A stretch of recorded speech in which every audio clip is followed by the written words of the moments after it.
Hey guys, welcome back to another episode of Music Done. I'm your host, Armando Venditti, hoping you guys are having a good day.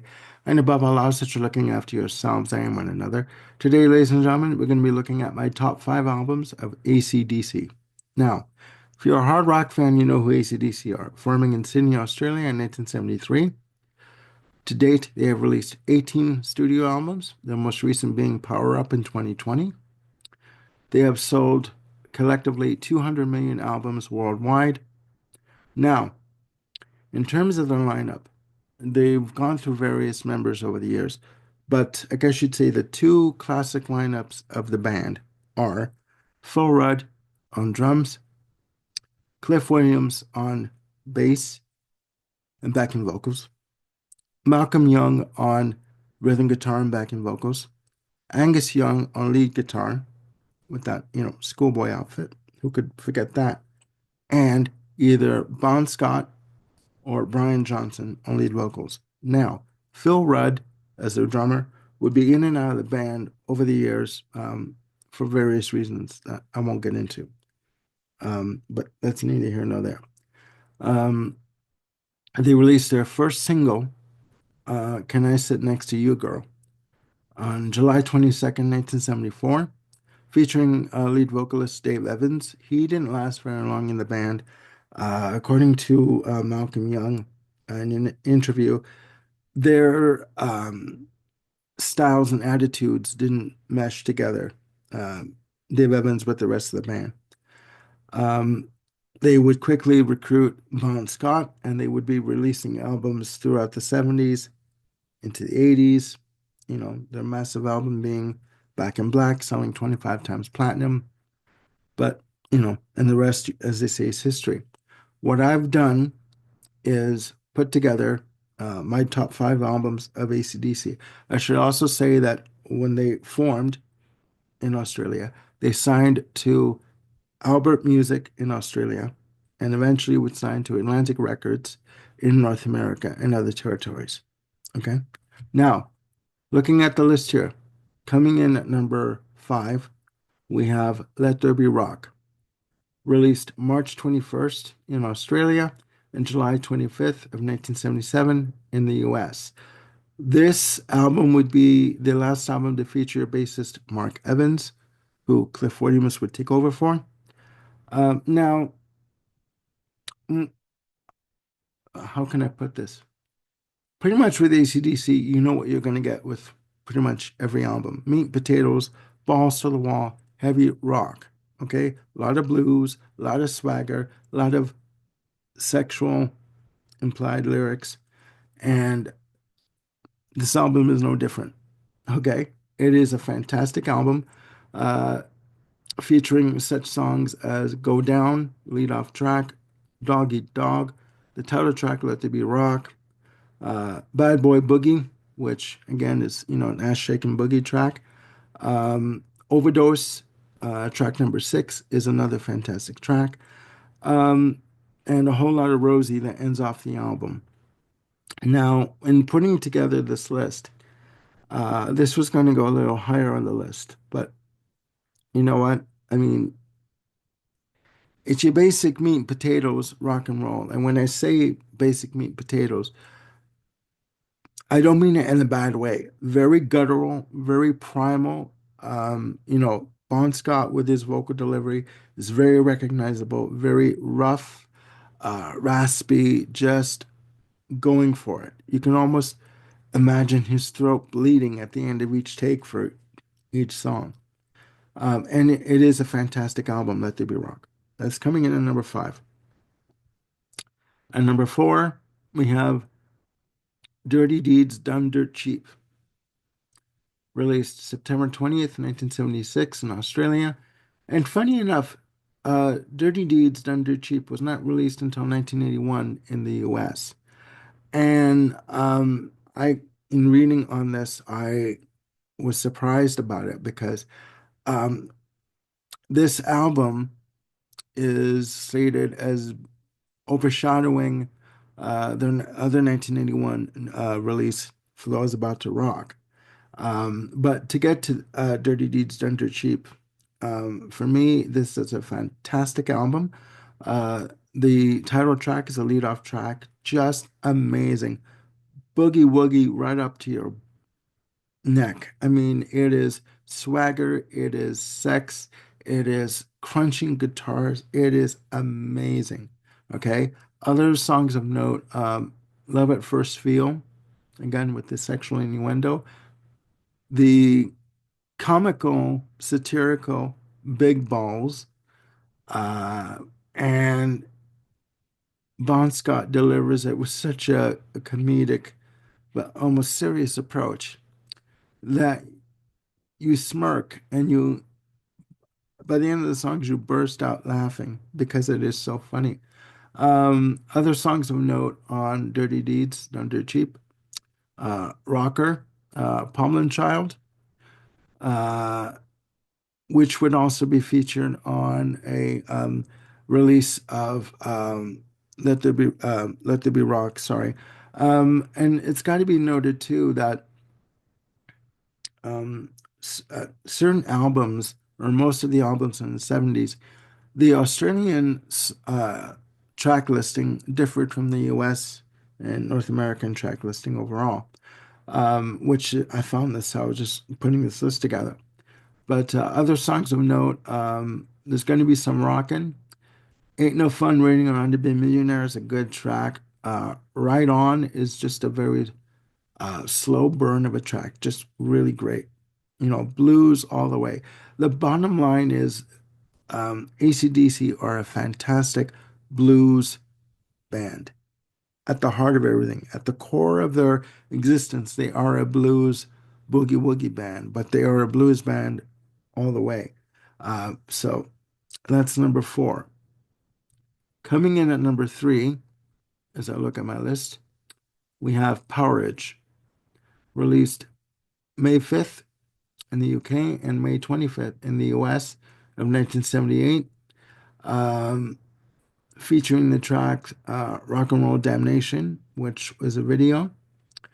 Um, Down Payment Blues is another good, good bluesy track. Again, blues dripping off these albums. Give Me a Bullet is next, another great track. Um, Riff Raff, another good song. Um, and Sin City, you can just imagine what that's all about. So yeah, again, great. I don't want to say formulaic, but a really good balls to the wall blues rock album. Okay. Um, Coming in at number two, we have Highway to Hell, released July 22nd, or July 27th, sorry, 1979. The albums previous to Highway to Hell were all produced by Harry Vanda and George Young, Malcolm and Angus's older brother. For Highway to Hell, Robert John Mutt Lang took over production duties. Um, and this album caused a bit of controversy. Okay. Number one, Atlantic Records didn't want to have the title be Highway to Hell, right? And what Angus Young tried to tell the record company and was telling people in interviews that the title referred to their life on the road. Because you think about it, you had a life of writing an album, recording it, touring it, writing an album, recording, touring it, back to back. Okay. And at this point in time, they were relentless. They were just going at it with everything they had. And the title reflects what they were feeling at the time. Okay. It would be sad that this would be the last album to feature Bon Scott on lead vocals because he would pass away. Uh, I do believe shortly before the recording started for Back in Black. But on Highway to Hell, how can I put this? You can see where the production style changed. The drums are more prominent. The guitars are just, not that they weren't blistering and heavy on the previous releases on this list, but you could see that they were sort of coming into their own in terms of achieving mainstream success. This, you could see they were on the cusp of just blowing the doors wide open. Obviously, looking back on it, everything is 2020 in hindsight, and this is no different. Songs of note on the album are the title track, just amazing, beautifully, just heavy, again, crunchy guitars, heavy, blistering solos, just beautiful work. Girls Got Rhythm, the next second track on the album. Walk All Over You is another good track. Uh, Touch Too Much, again, with the innuendos there, uh, which I do believe it was a single release from the album. Beating Around the Bush, Shot Down in Flames, fantastic track. Get It Hot, I mean, wall to wall, just, all killer, no filler. And the album ends off with the track Night Prowler. Now, unfortunately, they would be dragged into the spotlight, the band would be, due to one Richard Ramirez, who was a serial killer in the US. And at one of the houses of the victims that he murdered, they would find a cap with the AC/DC logo on the front. And he would claim to be a major fan of the band. And the track Night Prowler got linked into what, Richard Ramirez was doing. And it brought a lot of negative attention to the band, which they didn't need or want. But from track one to track 10, amazing album, just brilliantly done, um, and wonderfully executed, beautifully done, just amazing. That's number two. Coming in at number one, we have Back in Black. Big surprise. Now, Back in Black was released on July 25th, 1980. This is the album that basically blew the doors wide open for the band in terms of the US market, selling a whopping 25 million copies. Just amazing. At the time of release in 1980, this album was all over FM radio. The videos were all over the burgeoning music video channels that were starting to come up. MTV, Much Music. And there's a reason. This album is just that good. Okay?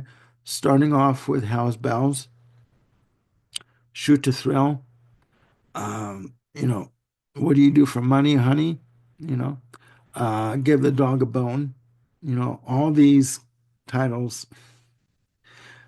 have the sexual reference, right? Uh, Let Me Put My Love Into You, you know, uh, and side two, starting off at the title track, Back in Black, massive hit. And also, as I jarred with the camera there, sorry, you know, the other single from the album, You Shook Me All Night Long, just amazing, just amazing. Um, this album had everything, had the production, had the music, the arrangement, the introduction of Brian Johnson on lead vocals, who, if you really want to know the truth, had a daunting task ahead of him, because he, had to take over for lead vocalist Bon Scott, who, again, we had lost just prior to the recording of Back in Black. Um, and you know what? Brian Johnson rose to the occasion. He did an amazing job. And I kind of find, well, I do find Brian Johnson's vocal delivery on these albums more harmonic, more melodic in terms of, yes, he has the high pitched vocal delivery, but he delivers it with such finesse and flair that, you know, not to take anything away from Bon Scott. And I don't mean to start up a debate of who's better, Bon Scott or Brian Johnson, but for me, Brian Johnson for me was the premier vocalist of AC/DC. It's like with Van Halen. People say, oh, David Lee Roth, he was, the best vocalist for Van Halen. For me, I prefer the Sammy Hagar era of the band, but that's just me. And for me, Back in Black with Brian Johnson on vocals, there's no other. Okay. I do want to give a special honorable mention to For Those About to Rock, released uh, also in 1981 after Dirty Deeds Done Dirt Cheap. Um, the reason why I'm mentioning For Those About to Rock is because I do believe that it didn't get proper representation. Yes, it was popular. Yes, it sold 4 million copies. Um, but in the industry, For Those About to Rock was seen as a bit of a commercial disappointment because of the fact that Back in Black sold 25 million copies. Now, if you're lucky as a band, you will have an album that really hits with people, one album that really hits with people and sells, you know, sells major numbers worldwide. Sorry, it's not a good day for me, guys. I'm dealing with a head cold. Um, Back in Black sold 25 million copies. Okay, For Those About to Rock sold 4 million copies. To me, that's not a failure. Now, to Atlantic and probably to Albert Productions, it was seen as a failure because it didn't generate the numbers like Back in Black did. But if you're lucky enough to get an album like Back in Black, like Bad Out of Hell, like Thriller, like Rumors, to get one album that sells that many copies and to try and duplicate it again, it's a long shot. And if you're able to do it, that's great. But I honestly believe that For Those About to Rock is a good album. The title track alone is just stellar. Uh, I think it's unfair to say that For Those About to Rock was a commercial failure because it sold to, a measly quote unquote 4 million copies. I think that For Those About to Rock is as good an album as Back in Black is. Okay. Now I'm probably going to get shit for that, but I do remember as a kid, as an 11-year-old, hearing For Those About to Rock being played everywhere. Both my brother-in-laws had copies of Back in Black, sorry, of Back in Black and of For Those About to Rock. I think that it just needs to be mentioned a little bit more that that album was a good follow-up to Back in Black. Was it going to sell as many copies? Probably, probably not. But the fact that it sold as many as it did is still a good thing, and it still deserves credit for as many as it sold. All right. So there you have it, guys. My top 5 albums of AC/DC. Please put down in the comments below what your top 5 albums are. And, you know, let's get a discussion going here. There's no right or wrong answers, just opinions, okay? So that's it for now. I'm going to be back with more videos with Jim Bricker and Ken Cheshire. We're doing more videos coming up this weekend. And I'm going to be doing more videos on my own. It's been a rough couple of weeks over the Christmas vacation, but I'm back and I'm going to be giving you more videos, as quickly as I can come up with them. They're going to be put up for you. So please click like and subscribe and hit the notification bell to keep yourselves on top of any new content I've got coming up. All right. And please look after yourselves and one another. I'm Armando Venditti signing off, and I'll see you soon with more videos. Bye for now.